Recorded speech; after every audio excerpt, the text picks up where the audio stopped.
स्वाध्याय इयत्ता 9वी विषय विज्ञान आणि तंत्रज्ञान प्रकरण 11 प्रकाशाचे परावर्तन। प्रश्न पहिला, खालील प्रश्नांची उत्तरे लिहा। अ. सपाट आरसा, अंतर्गोल आरसा, बहिर्गोल आरसा यातील फरक, प्रतिमेचे स्वरूप व आकार यांच्या आधारे लिहा। सपाट आरसा, प्रतिमा आभासी, सुलट व वस्तू एवढी। अंतर्गोल आरसा, वस्तूच्या स्थानानुसार प्रतिमा वास्तव अथवा आभासी, उलट अथवा सुलट, प्रतिमेचा आकार वस्तूच्या आकारा एवढा अथवा त्यापेक्षा मोठा अथवा त्यापेक्षा लहान। बहिर्गोल आरसा, प्रतिमा आभासी, सुलट व वस्तूपेक्षा लहान।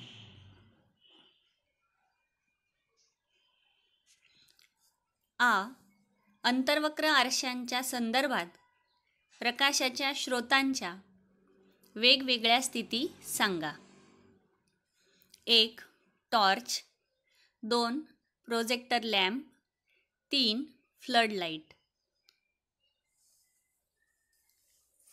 टॉर्चमध्ये प्रकाशाचा स्रोत अंतर्वक्र आरशाच्या नाभीपाशी ठेवून प्रकाशाचा समांतर झोत मिळवला जातो।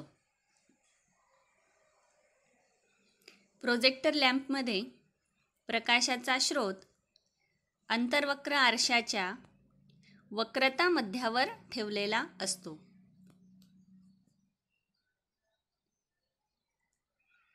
आणि फ्लड लाईट्समध्ये प्रकाशाचा स्रोत अंतर्वक्र आरशाच्या वक्रता मध्याच्या थोडासा पलीकडे ठेवलेला असतो।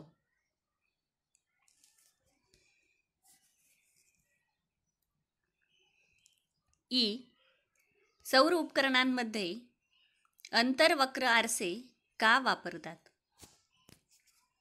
उत्तर: जेव्हा सूर्यासारख्या अतिदूरच्या वस्तूकडून येणारी व अंतर्वक्र आरशाच्या मुख्य अक्षास समांतर असणारी उष्णता प्रारणे आरशावर पडतात, त्यावेळी ती आरशाच्या नाभीय प्रतलात एकत्रित केली जातात।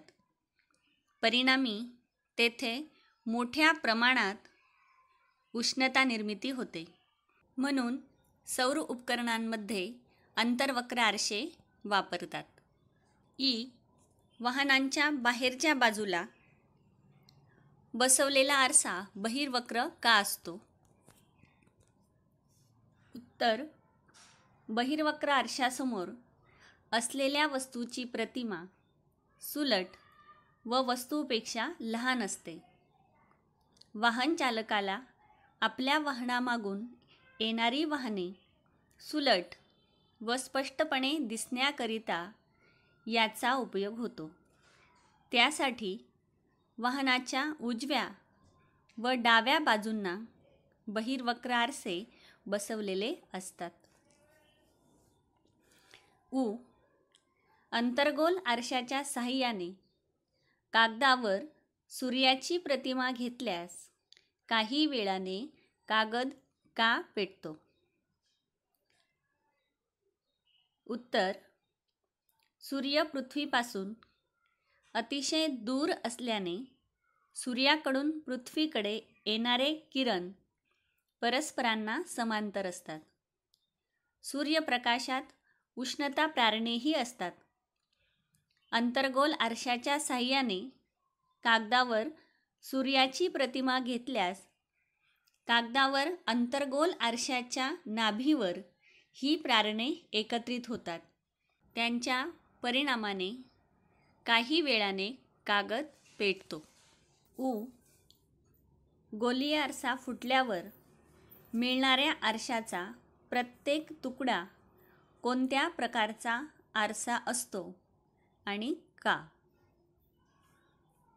गोलीय आरसा फुटल्यावर मिळणाऱ्या आरशाचा प्रत्येक तुकडा मूळ आरशाच्या प्रकाराचाच म्हणजे अंतर्गोल किंवा बहिर्गोल जसा होता तसाच असतो, कारण परावर्तक पृष्ठभाग व वक्रता त्रिज्या यात फरक पडत नाही. गोलीय आरशामुळे होणाऱ्या परावर्तनासाठी कोणकोणते चिन्ह संकेत वापरतात? गोलीय आरशामुळे होणाऱ्या परावर्तनासाठी पुढील चिन्ह संकेत वापरतात.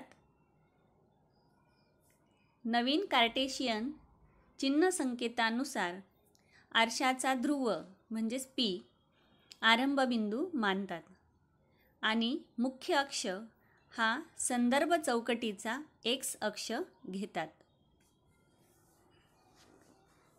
1. वस्तू नेहमी आरशाच्या डावीकडे ठेवतात.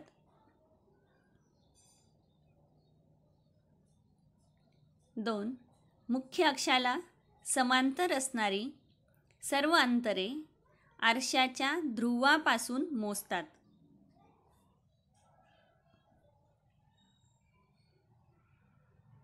3. आरंभबिंदूच्या उजवीकडे मोजलेली सर्व अंतरे धन मानतात, तर डावीकडे मोजलेली सर्व अंतरे ऋण मानतात. 4.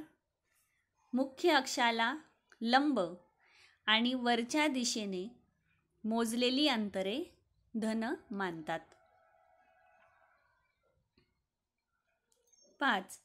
मुख्य अक्षाला लंब आणि खालच्या दिशेने मोजलेली अंतरे ऋण मानतात. 6. अंतर्वक्र आरशाचे नाभी अंतर ऋण असते, तर बहिर्वक्र आरशाचे नाभीय अंतर धन असते.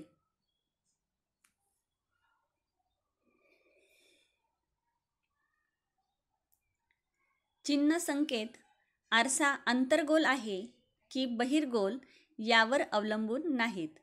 खालील आकृती आपण पाहूया. प्रश्न 3.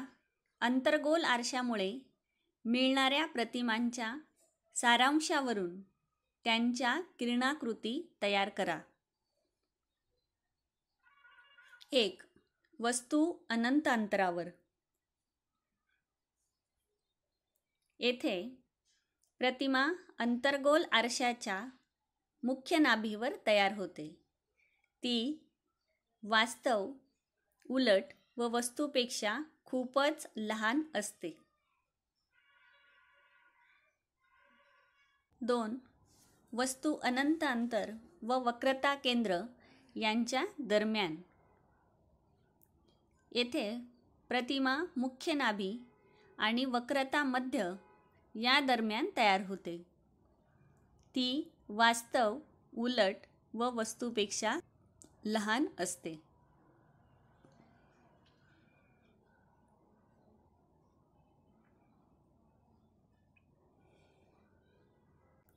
3. वस्तू वक्रता केंद्रावर.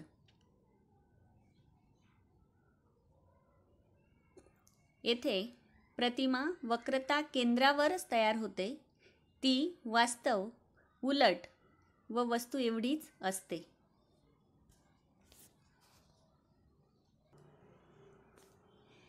4. वस्तू वक्रता केंद्र आणि नाभी या दरम्यान असेल तर प्रतिमा वक्रता केंद्रापलीकडे तयार होते. ती वास्तव, उलट व वस्तूपेक्षा मोठी असते. 5.